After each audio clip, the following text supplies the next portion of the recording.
Chapter 17. Petunia to the rescue. Bear came snarling down the embankment. Rising on its hind legs, it bared its teeth and bellowed out a thunderclap of a roar. Cutwater dropped the prince and was off like a greyhound. Hold Your Nose Billy, his eyes round as snowballs, went charging off into the river. He raised a great splash, and if he didn't know how to swim, he learned instantly. Jemmy had reared back, but now Betsy gave a whistle, and the bear stopped in its tracks. "Good boy, Petunia. That'll do, darling." She slipped the rope back around the bear's neck. Then she bent over the prince. "The low-down bullies, laying stripes on a boy's back." With the bear sniffing him, Prince Brat didn't move a muscle. "Rein your beast," he whispered stiffly. "Oh, don't be afraid of Petunia. Gentle as a kitten, he is. Here, let me tend to your poor hide." "No." "Give us a look." "Thank you, no," the prince exclaimed. "Lomi, ain't you a brave one? Must sting something dreadful." Jemmy watched the prince slowly raise himself off the mud flat. He felt a growing amusement. Prince Brat, a brave one? It didn't seem possible, but gaw! There was a cast-iron streak of pluck in him. The prince moved his arms and shoulders. He winced, but then began to brush himself off. "Steady on your legs?" Jemmy asked. "Steady." "You should have yelled or bellowed. That's what they wanted to hear." "And humble myself," muttered the prince. "You never did." Jemmy gazed at him for a thoughtful moment. Then he indicated the two highwaymen. Cutwater had vanished, and Hold Your Nose Billy was trying to keep from drowning. "Let's be on our way. They're sure to be back after us." "Not if you travel with me," said Betsy. "Me and Petunia." Jemmy found the horsewhip where Hold Your Nose Billy had dropped it. Betsy and the bear had already started up the embankment, and the boys followed. "Locks," whispered Jemmy. "Ain't we a puckered sight? The both of us, torn up and scruffy. At least no one will take you for a prince." Not far off lay the coach on its side.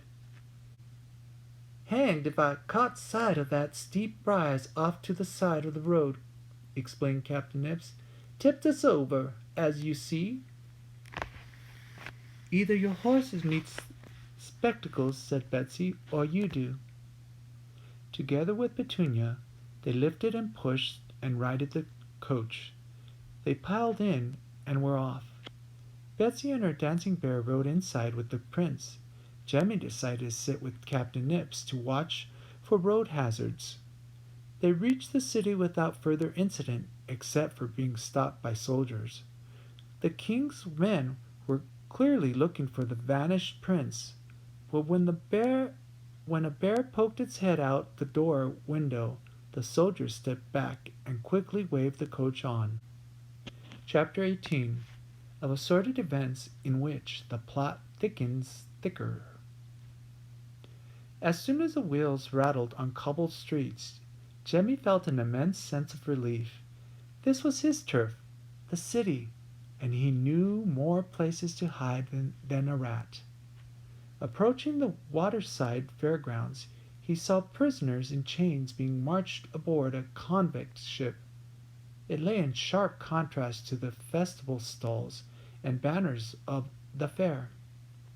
Captain Nips eased the coach between a seller of live fowl and a juggler tossing colored balls into the bright noonday air. "Thanks for the jolly ride, Hot Potato Man," said Betsy. "Come along, Petunia. Let's fetch us a crowd and earn a copper or two." Jemmy collected his battered birdcage. "Don't rush off, lad," said Captain Nips, hauling out a canvas load of firewood from under the seats. Ain't I been listening to your stomachs rumbling and bumbling for the last hour? Do me the kindness of filling the kettle at the pump. Soon as the potatoes are boiling up, we'll feast, eh? Anxious as he was to be on his way, Jemmy hesitated. He was powerful hungry. Then Captain Nips laid a coin in his hand. And while you're at it, stop off at the cow lady, the both of you, and get yourselves a couple of mugs to drink. Jemmy picked up the handle of the kettle, but almost at once Prince Brat snatched it out of his hands. I'll do that. You? Jemmy replied. It's servant work. Then who'll take me for a prince, Totting Water? He smiled. He laughed. I've never been allowed to carry anything, not in my entire life. Jemmy led the way. He never regarded fetching and carrying as a privilege. Princes and such like were hard to fathom.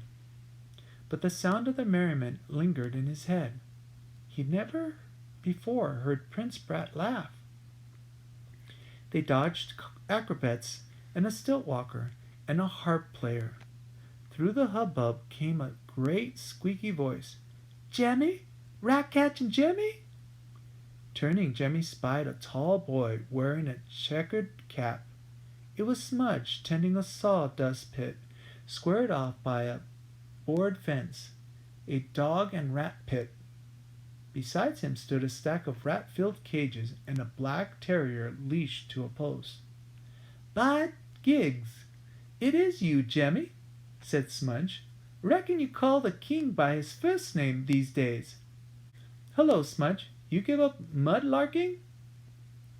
I've come up in the world, ain't I? Same as you, Jemmy. How'd you like me dog?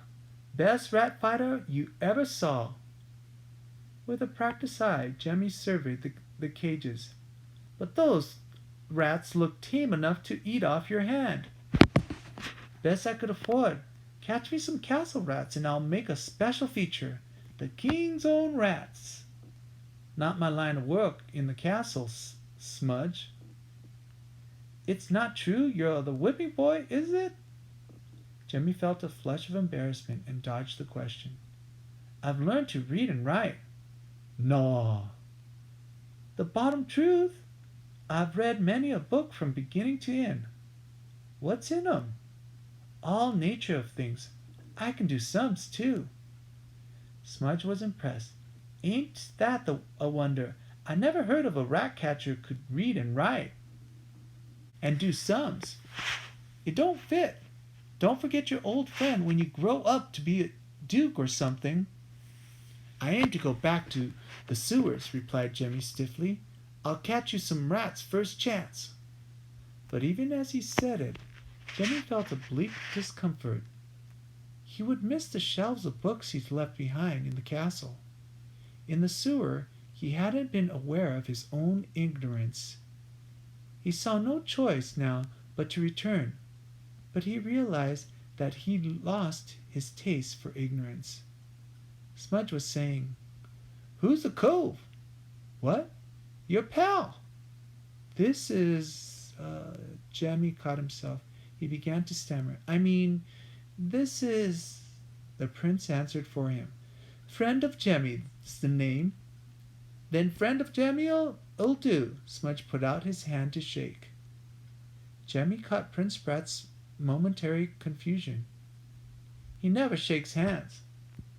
Of course I do, said the prince with a quick grin. He took Smudge's hand. Glad to shake your hand, Smudge. Likewise. And Jemmy dragged the prince away. Smudge had committed a terrible offense.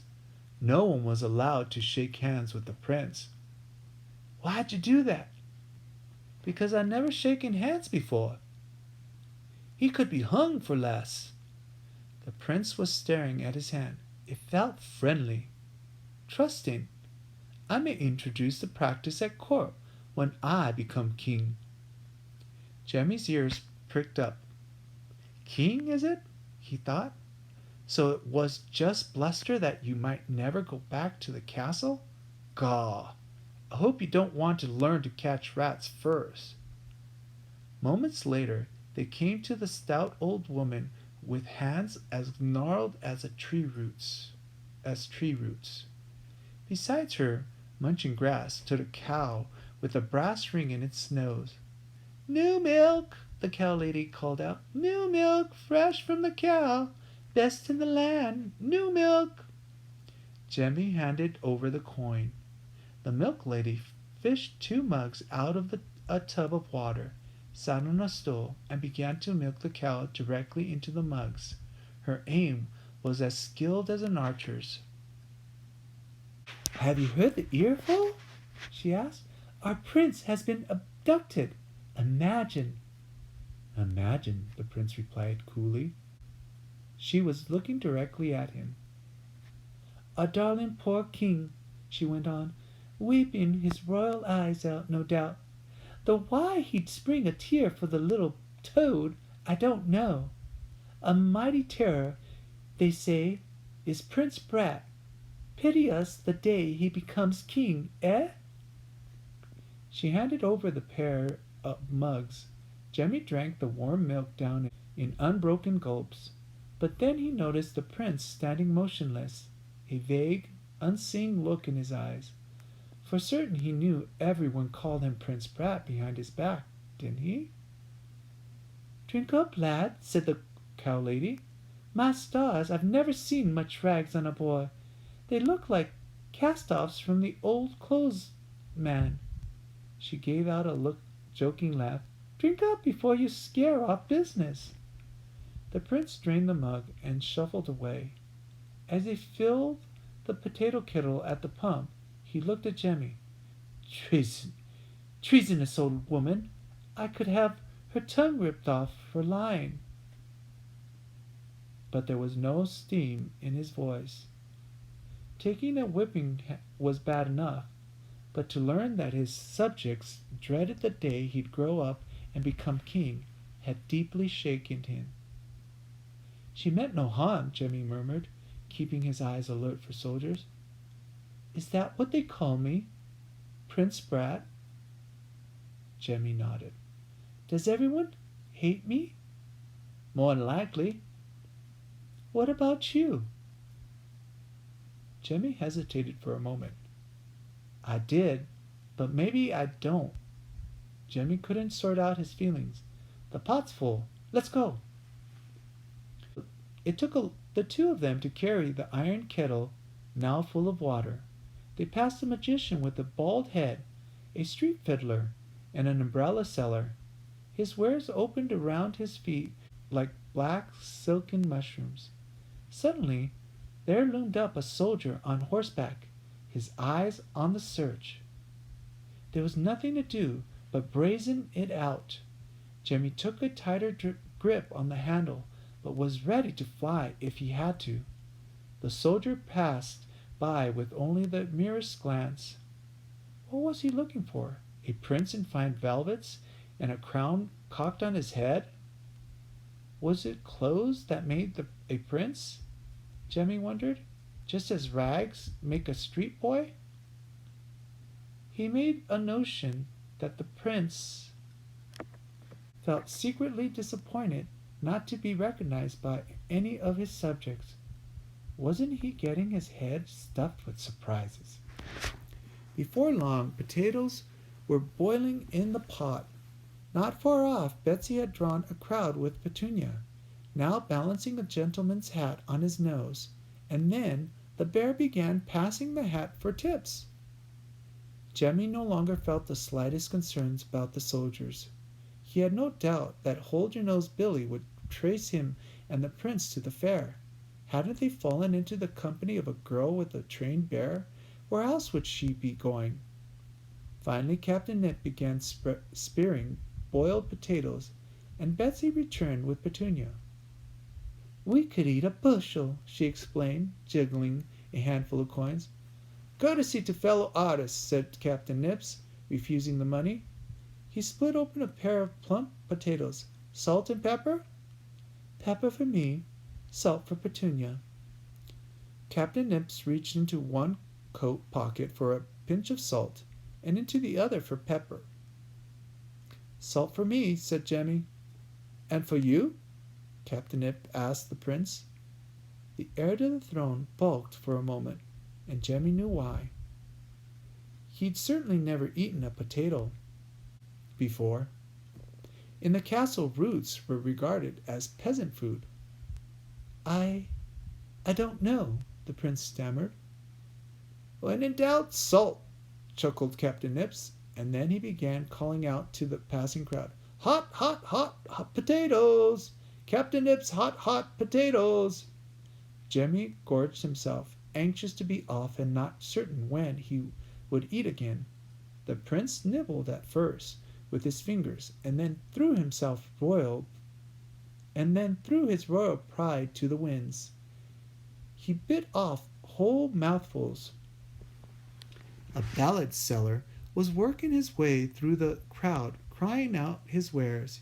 He waved a bamboo pole with long paper streamers fluttering from the tips. 3 yards of songs a copper, old songs, new songs, sing 'em yourself. 10 verses of poor pitiful Polly will make you weep. 16 verses of that notable highwayman, hold your nose Billy." Jemmy's ears pricked up as the ballad seller began singing a sample of his merchandise.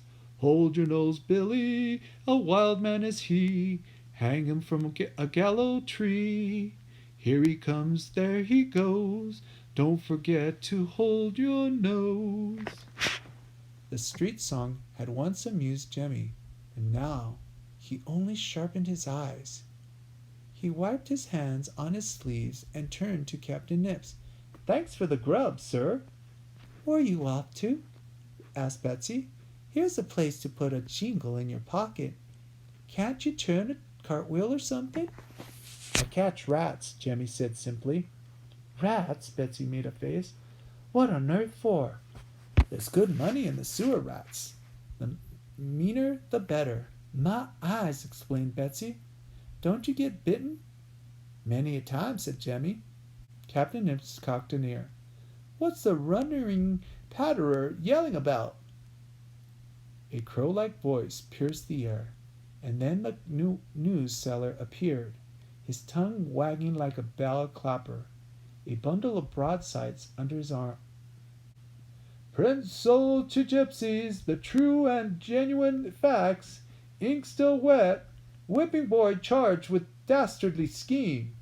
King offers reward for the unspeakable rascal, dead or alive. Full description, get your copy. Keep your eyes peeled and catch the reward." The running patterer was selling his broadsides almost as fast as he could yell. The facts were cockeyed, but Jemmy grabbed his birdcage, backed off, and was gone.